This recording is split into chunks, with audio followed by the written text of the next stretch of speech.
Good morning everyone, কেমন আছো তোমরা সবাই? আজ সকালে ঘুম থেকে উঠে দেখি আকাশটা এতটা অন্ধকার, মনেই হচ্ছে না যে সকাল হলো নাকি সন্ধে হলো। কালকে বিকেল থেকেই মনে হচ্ছে রাত হয়ে আছে আমাদের এখানে। তোমাদের ওখানে কেমন অবশ্যই কমেন্টে জানিও। ঘুম থেকে উঠেই আমার নিত্যদিনের কাজ শুরু হয়ে গেছে।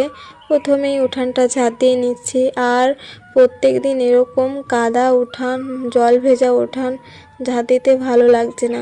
প্রায় 2 মাস ধরে এক টানা এরকম উঠানে ঝাঁট দিতে হচ্ছে। কি আর করা যাবে, ভগবান যা করেন আর কি। তারপর উঠান ঝাঁট দেওয়া কমপ্লিট হয়ে গেছে। এখন বাসন নিয়ে যাচ্ছি কলে, বাসন ধুতে হবে আর অনেক মশার কামড়ও সঙ্গে খেতে হবে। এদিকে আমার বাসন ধোয়া কমপ্লিট। ঠাকুমাকে দিলাম মাছ কাটার জন্য। তো ছোট ছোট পুঁটি মাছ, তার সঙ্গে ছিল 2-1টা লাঠা মাছ। তো সেই দুটো ভেজে দেবো ঠাম্মাকে আর বাবাকে, আর পুঁটি মাছ দিয়ে একটা তরকারি বানাবো। ব্রাশ করতে করতে চলে এসেছি রাস্তায়। রাস্তা আর জল দেখো আমাদের এখানকার অবস্থা। তো আর একদিন বৃষ্টি হলেই রাস্তায় জল চলে আসবে। এর আগেও অনেক জল হয়েছে দেখেছি, কিন্তু এরকম হয়নি যে প্রত্যেক দিন এরকমভাবে বৃষ্টি, মেঘলা, সূর্যই উঠছে না। এবছর একটু অন্যরকমই যাচ্ছে। 2000 সালে নাকি অনেক বড় বন্যা হয়েছিল, গল্পতে অনেক শুনেছি। ভীষণ ভয় লাগে জলের কথা শুনলেই।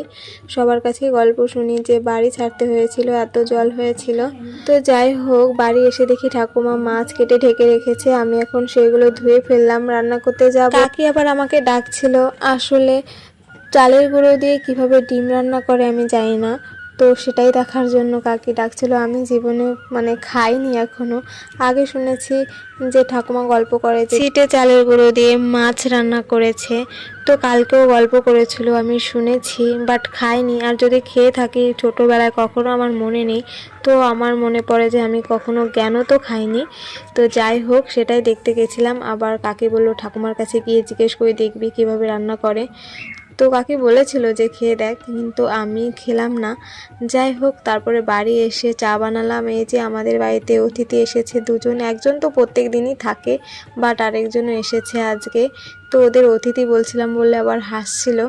রান্না বান্না করা শুরু করে দিয়েছি। চা খেয়ে দিয়ে আমি, ঠাকুমা, ভাই আর ওই যে ভাই বোন সবাই মিলেই চা খেলাম। আমার ভাইয়ের আবার জ্বর এসছে, কিন্তু ওকে একটু ভিডিওতে আমি নিতে পারি না, কারণ খুবই বকা দেয়, ভিডিওতে আসতেই চায় না।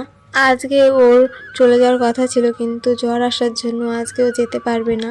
আর আমাদের এদিকে না সারাক্ষণ বৃষ্টি হচ্ছে, মেঘলা, অন্ধকার, ভালো লাগছে না কিছু। এত বৃষ্টি কার ভালো লাগে? তোমাদের ওখানেও কি এরকম? থাকলে অবশ্যই কমেন্টে জানিও। তো আজকে সকালে রান্না আমার শেষের দিকে।